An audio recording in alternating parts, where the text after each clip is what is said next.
100th anniversary celebrations. His lifetime love of music began growing up in the Dalmatian community in Orotia, where he took up the mandolin banjo as a child, but it wasn't until in his 40s that he started composing. Married to Pat for more than 60 years, Rudy was also interested in archaeology and discovered one of the most important archaeological sites in New Zealand on Motutapu. Preserved footprints of people and their dogs under Rangitoto ash dating back to the 15th century, that discovery proved the Māori oral history of volcanic eruptions in Auckland. He worked in the Department of Scientific and Industrial Research in Mount Albert for more than 20 years. A sad loss for the West. Folk music and for Auckland. Secondly, I wish to acknowledge Anne Longet Higgins. Anne, who with her late husband Thomas owned and ran Millbrook Station in Parkeri for more than 60 years, died peacefully on the 2nd of December. A powerful stalwart in the Warkworth, Matakana and Parkeri community for all of the years she lived there, Anne was an active farm manager and a labourer. She developed an excellent relationship with local iwi and was a National Party activist. She became party branch chair when Sir Don McKinnon was the MP for Rodney.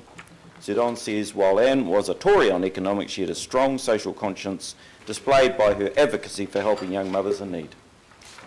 She became deputy chair of the Auckland region of the National Party and remained a formidable force for many years. Her husband Thomas served as an elected member of the former Auckland Regional Authority. She's survived by several children and grandchildren. Councillors, members of the public, media and staff, can we please stand in acknowledgement of those fine people.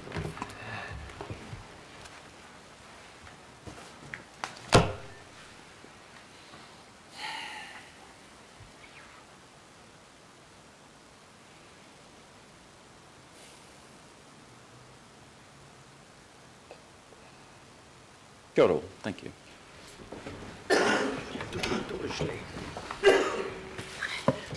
Okay, right, now achievements, just one of the most amazing sights coming back over Auckland, coming in from Paris last week, was to observe that the most standout part of the city now is the Magenta Highway. It was unbelievable. This pink pathway through the middle of the city is very, very clear from on high. So it was great to open that. Also great to see the public transport patronage figures continuing to fly at the moment.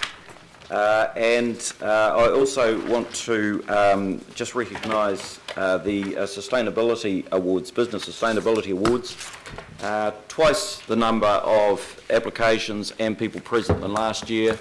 It is absolutely becoming very much a part of the key social calendar for Auckland, Sustainability Business Awards, and also reflects businesses' increasing acknowledgement of challenges in this space to ensure the sustainability of their business and the structures in and around them, which is a fine segue for me to just briefly reflect back to you at this time, as I have arrived in after spending 8 days in transit and in Paris at the Climate Change Conference. Some of my reflections from that conference I'll formally report to you at the Environmental Committee early in the new year, but I think that given the very historic nature of the agreement concluded at Paris, that it's timely for me just to reflect some of the thoughts from my travels. It was a very significant agreement, and this is recognised by our government and governments around the world. I went to Paris for 3 reasons. Firstly, as a formal part of the government delegation. Secondly, I was personally invited to attend the Climate Summit for local leaders by Michael Bloomberg and the Paris Mayor Anne Hidalgo. Bloomberg Philanthropies covered the cost of my travel. And finally, I was there to launch the ICLE Global Lead Cities Network on Sustainable Procurement. So I'll very briefly cover each of those 3, but firstly, the New Zealand delegation. It was great to be a part of the delegation. We had early morning meetings each day. A very, very hard-working delegation who, interestingly, made themselves available to all New Zealanders who were present. And they gave public briefings every day as to their progress in terms of the negotiations. Spent a bit of time with the Minister, Tim Grosser, while he was there. Unfortunately, wasn't there during the time of Prime Minister's visit or Simon Bridges, but Mr. Tim Grosser is heart and soul of these negotiations, as you know, and it was very interesting to hear his reflections of how they were proceeding. Tim was convinced right at the outset, and it seemed to me right at the outset, that there was a very clear determination amongst the 40 to 50,000 delegates that we were going to come out with a climate change agreement with the unanimous support of the 196 odd nations who were represented. By contrast, the Climate Summit for Local Leaders was an amazing showcase, and I want to acknowledge Councillor Wayne, who got there under his own steam. There were 640 mayors present. It's the largest ever gathering of mayors and regional leaders in the globe's history. It was organised by C40, ICLA and the Union of Cities and Local Government. It's fair to say there was a fairly unprecedented show of unity amongst cities, and particularly against the backdrop of the terrorist attacks in Paris. I think people were there with a real will. One, to support Paris and Anne Hidalgo and her council and people, but secondly, to give, from the city's perspective, strength and steel to the back of the nations, that we recognised there was a job to do and the cities were prepared to take a lead. We were there and pledged our own actions in terms of, on the basis of the commitments made, city action would make up a third of the shortfall between Paris's agreements, ambitions and the country's commissions. That's 3.7 gigatons of urban greenhouse gas emissions by 2030. So the key message from me to take away from the summit, that when it comes to climate change, cities is where it's at. We tend to be driving much of the carbon discharge, and we are also driving much of the way in which we deal with inappropriate emissions into our atmosphere. We have the tools and the opportunities to make a practical difference to our shared climate future. Like many other global cities, Auckland is facing significant growth pressures, placing high demands on our housing, transport, amenities and environment. Climate change could magnify those challenges and make it harder for our citizens to prosper. So, for this reason, we have set a target of reducing our greenhouse gas emissions by 40% by the year 2040, and that is set out in our low carbon plan. Also came away with a renewed appreciation of the value of cooperating with other cities. I know some of the discussion before I went was the hoary old perennial really of what are we doing out there in the globe.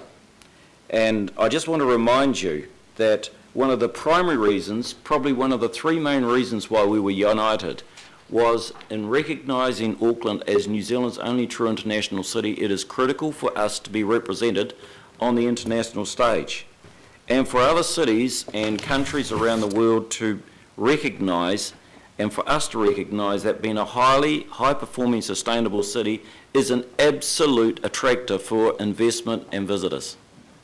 So us taking a strong position and a stance and being seen shoulder to shoulder with Paris, Los Angeles and all of the great cities that were represented at this conference is a key part of delivering on that ambition for the amalgamation.